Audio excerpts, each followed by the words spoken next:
Assalamualaikum warahmatullahi wabarakatuh. Nama saya Sri Ana dari jurusan MPI Pasca Sarjana yaitu IBBC Cirebon.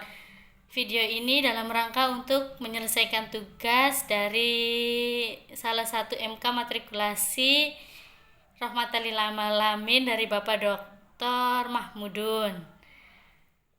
Pertama-tama marilah kita panjatkan puji syukur kehadirat Allah Subhanahu wa taala, karena berkat rahmatnya lah kita semua sehat walafiat dan bisa beraktivitas sampai sekarang ini. Kemudian sholawat serta salam tak lupa kita sampaikan juga kepada junjungan Nabi besar kita Nabi Muhammad Sallallahu Alaihi Wasallam. Amin amin ya rabbal alamin. Yang saya hormati Bapak Dr. Mahmudun dan yang saya cintai semua YouTuber yang menonton video ini. Di sini langsung saja ke materi, yaitu tentang yang Bapak Dr. Mahmudun tulis, keberagaman ala Abdurrahman Wahid. Yang di situ ditulis ia memperjuangkan yang lemah dengan caranya sendiri.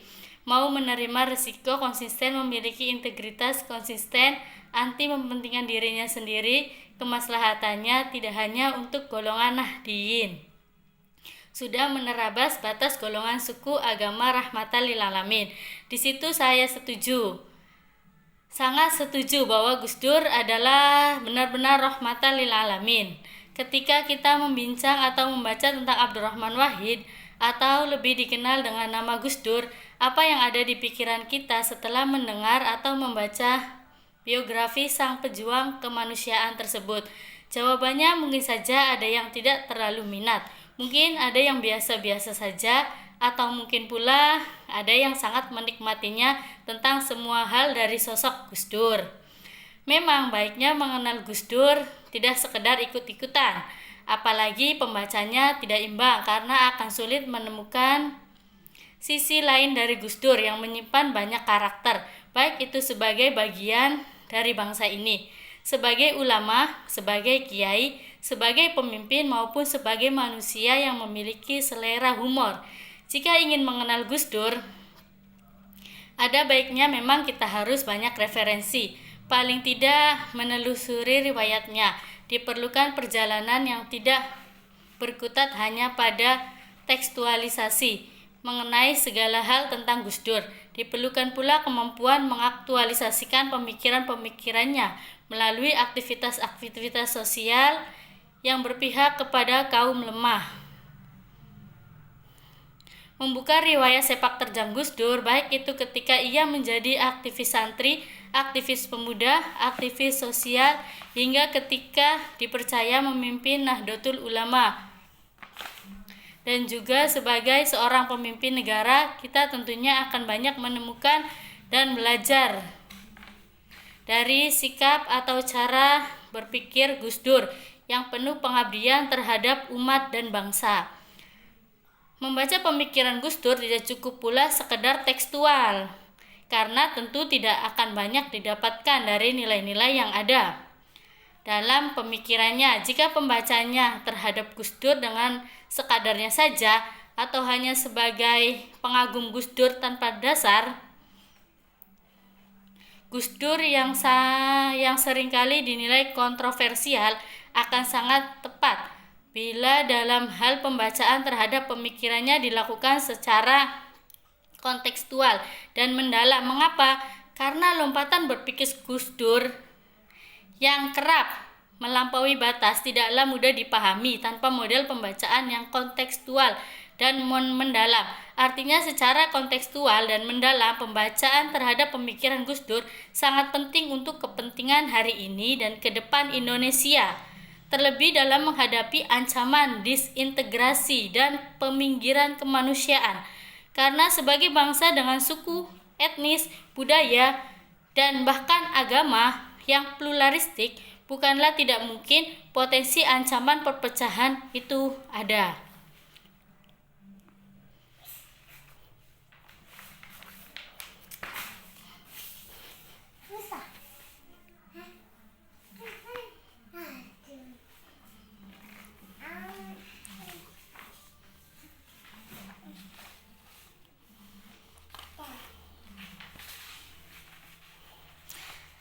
Ya, masih berlanjut tentang Gus Dur. Pentingnya melakukan pembacaan terhadap pemikiran Gus Dur secara kontekstual. Secara kontekstual dan mendalam tersebut tentu saja sebagai upaya menangkal potensi-potensi perpecahan dengan memahami nilai-nilai kebersamaan dan keberagaman yang ditanamkan oleh Gus Dur. Seperti kita tahu, Gus Dur sendiri seringkali menyerutukan pentingnya persatuan bangsa, kebersamaan umat, toleransi hingga menghormati nilai-nilai kemanusiaan. Khusus perhatiannya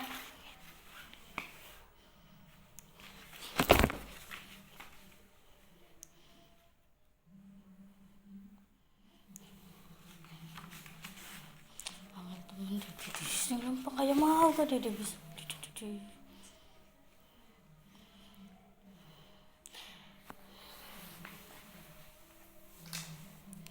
Ya, lanjut lagi tentang Gus Dur.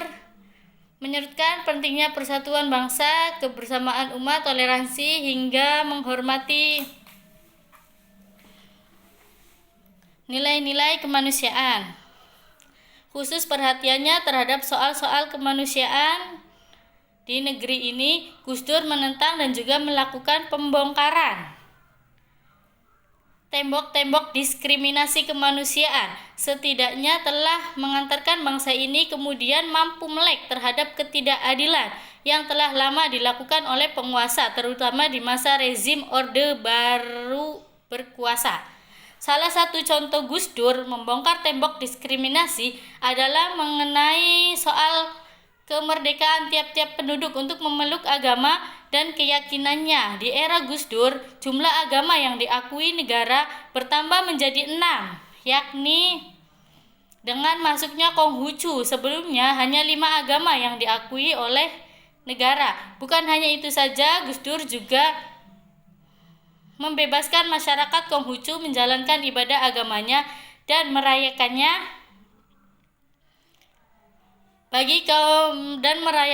secara terbuka. Kini kita tahu di masa rezim Orde Baru diskriminasi terhadap etnis Tionghoa terjadi. Namun di era Gus Dur, kemerdekaan dalam menjalankan agama dan keyakinannya bagi kaum Tionghoa,